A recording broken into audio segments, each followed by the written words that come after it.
not for nothing, but Tulsi Gabbard is a pretty fine-looking woman. But anyway, that being said, she's going to come out endorsing Bernie Sanders and give up her position in the excuse me, in the Democratic National Committee.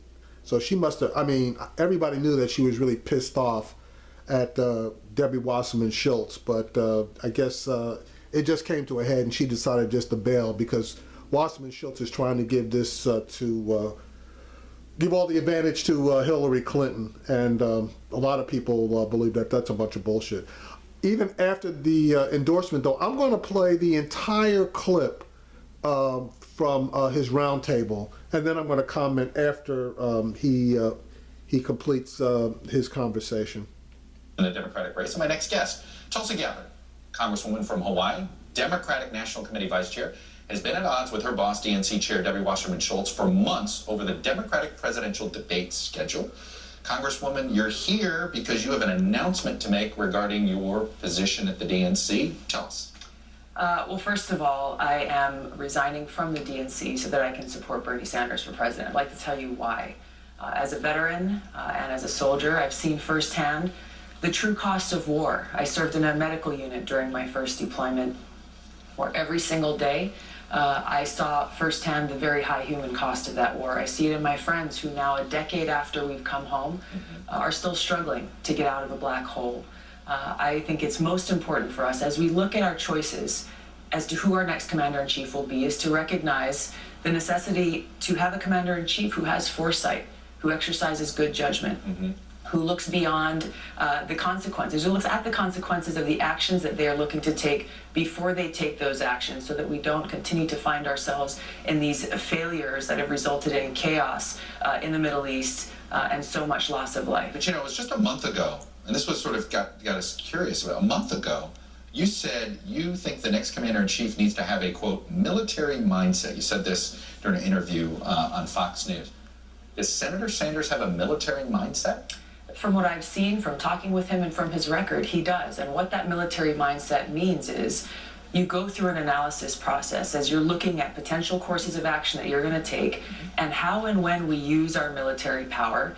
And just as importantly, when we don't use that military power, that military mindset says you have foresight. You look at what are the results, what are the consequences of these actions, how will other actors in the area react to those actions, what will we then do? And you look, continue down the line so you know exactly what you're potentially getting yourself into before you make that decision that ends up costing us lives and treasure. All right, I want to bring in the rest of the panel here. Heather, I'll start with you. You know, let's all mix it up here. But just when it looks like the Democratic Party, Hillary Clinton's got to go on the ability to unite the party as she's potentially building a commanding lead, this is a fracture.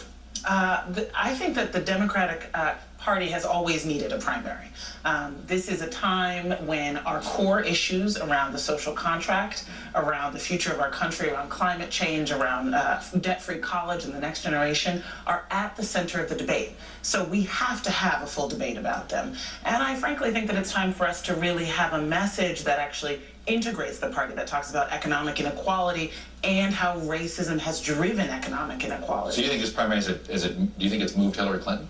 Absolutely, the primary has moved Hillary Clinton. I think it's sharpened Bernie Sanders, and most importantly, it's educated millions of Americans about the plutocracy in this country and the real human costs of economic inequality and racism. I think, having been out there, that it is a very healthy debate, and a more civilized debate, I should say. But being in South Carolina as much as I was, it's striking, and the results in the election last night prove, and it could foreshadow what happens on Tuesday, that Bernie Sanders has yet to understand the language and the way to describe issues that really appeal to the African-American voters, at least in the South, and certainly the older African-American voters.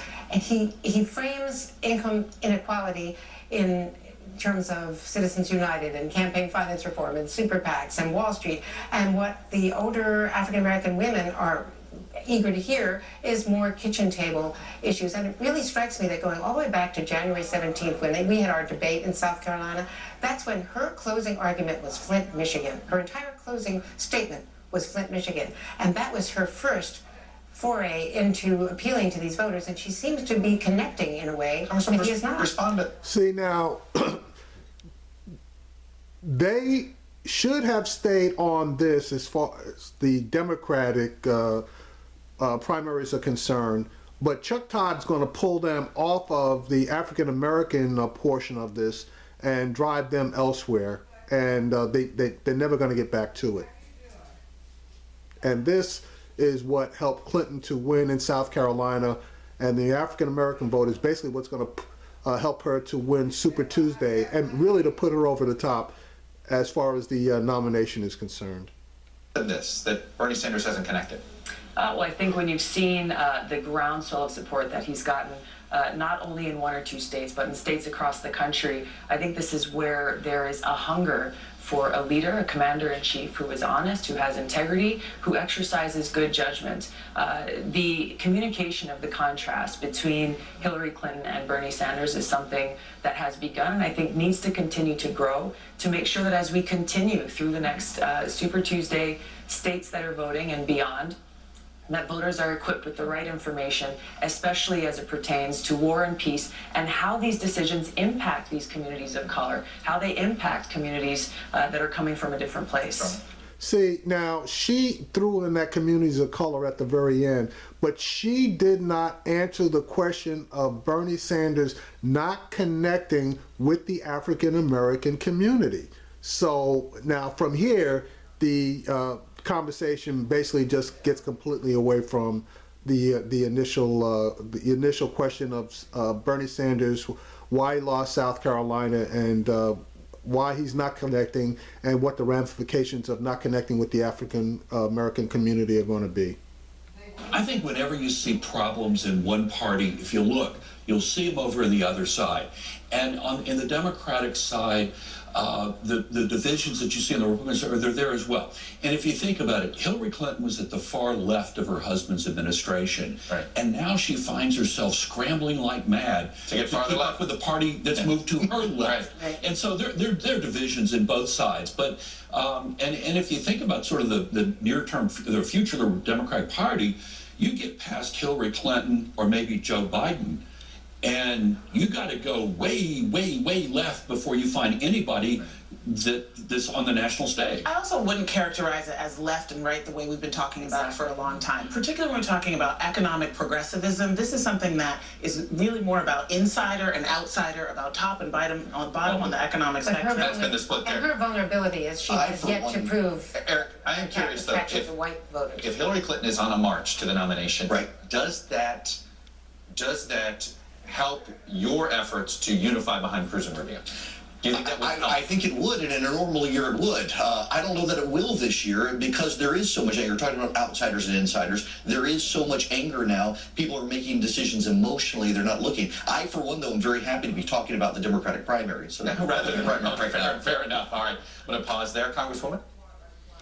Yeah, so like I said, it was pretty interesting. Ms. Gabbard basically getting ticked off at Wasserman Schultz bailing and announcing for Bernie.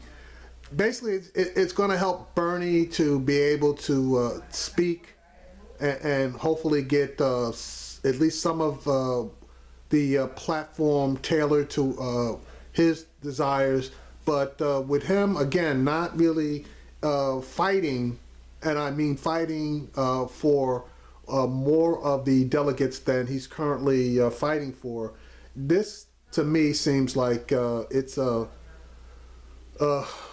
basically a done deal as far as Clinton actually being able to secure the nomination. If there was a third person in here, they might be able to withhold the nomination from her for a while, but with just her going up against Bernie and no other really plausible person in here, this basically, in my opinion, is a done deal.